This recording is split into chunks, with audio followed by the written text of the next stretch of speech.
Hello friends, कैसे हो आप सभी लोग।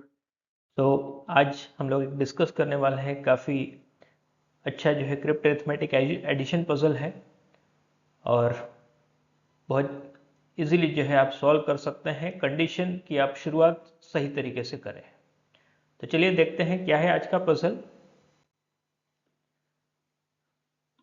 Triple OH is a 4 digit number, food is a 4 digit number, answer is 5 digit number.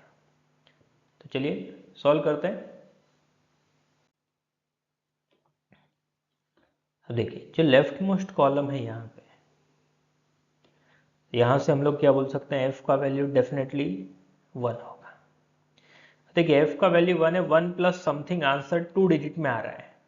इसका मतलब क्या है, समथिंग क्या हो सकता है, या तो 8 होगा, 8 के साथ 1 कैरी, ये 10 बनेगा, या फिर 9 प्लस 1 10। इसके अलावा कोई थर्ड पॉसिबिलिटी है ही नहीं। अब देखिए 9 यदि है तो कैरी नहीं आना चाहिए, 8 है ओ का वैल्यू तो कैरी आना चाहिए। 9 के साथ कैरी क्यों नहीं आना चाहिए, क्योंकि देखिए यदि 9 के साथ कैरी आ गया तो ये क्या बन जाएगा 11। तो इस केस में आई का वैल्यू भी क्या हो जाएगा 1, बट एफ का वैल्यू ऑलरेडी 1 है, तो इसलिए ये केस नहीं हो सकता है। अब देखिए यहाँ से हमको ये पता चल रहा है कि ओ का जो वैल्यू है या तो 8 होगा या 9। अब सपोज यदि ओ का वैल्यू 8 है तो 8 प्लस 8 16। अब यहाँ से कैरी आएगा तो वो 17, मतलब यहाँ से तो कैरी मिलने ही वाला है। 9 लोगे तब भी कैरी मिलने वाला है, और कैरी मिलने वाला है तो ओ का वैल्यू क्या होगा 8, ये वाला केस होगा। तो ओ जहाँ भी है आप 8 लिख दीजिए, ओ का वैल्यू 8। अब देखिए 8 प्लस 8 16, 6, फिर यहाँ से कैरी मिलेगा तो ये क्या हो गया 8 प्लस 8 16 प्लस 1 17, और यहाँ से कैरी मिलेगा 8 प्लस 1 9, 9 प्लस 1 10। ठीक है, तो h का वैल्यू है 6, यहाँ पे भी आप 6 लिख देंगे।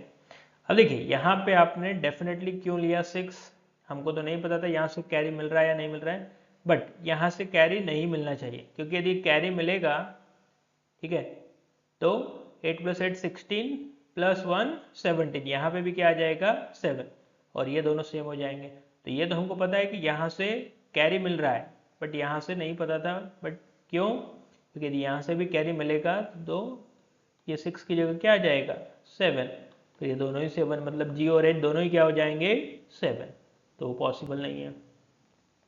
ठीक है, अब देखिए 6 प्लस समथिंग कैरी फॉरवर्ड नहीं होना चाहिए, मतलब ये वैल्यू क्या होगी, या तो 1 2 या 3। बट यदि आप 1 लोगे तो 6 प्लस 1 7, बट 7 तो ऑलरेडी ले चुके हैं हम लोग। 6 प्लस 2 8, 8 भी ले चुके हैं, तो एक ही पॉसिबिलिटी है 3, तो 6 प्लस 3 9।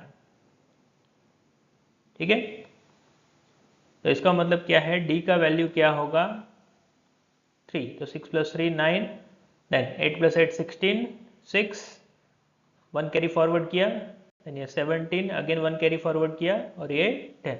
तो इस तरीके से जो है सारी वैल्यूज हम लोग 1 बाय 1 फाइंड आउट कर चुके हैं। तो यहाँ पे इंपॉर्टेंट क्या है, अपने f का वैल्यू तो 1 बोल दिया इजीली, बट उसके बाद o का वैल्यू डेफिनेटली क्या होगा 8। तो ये जो है इंपॉर्टेंट पॉइंट था इस पजल को सॉल्व करने के। तो आपको इसी तरीके से देखना होता है कि पजल में आपको स्टार्टिंग कहाँ से करनी है, ऐसे कौन से अल्फ़ाबेट्स है जिनकी वैल्यू आप डेफिनेटली फाइंड आउट कर सकते हैं, जिसके लिए पॉसिबिलिटीज बहुत कम है। Okay, right, thank you so much. तो बहुत ही जल्द हम लोग फिर और मिलेंगे एक और नए पजल के साथ।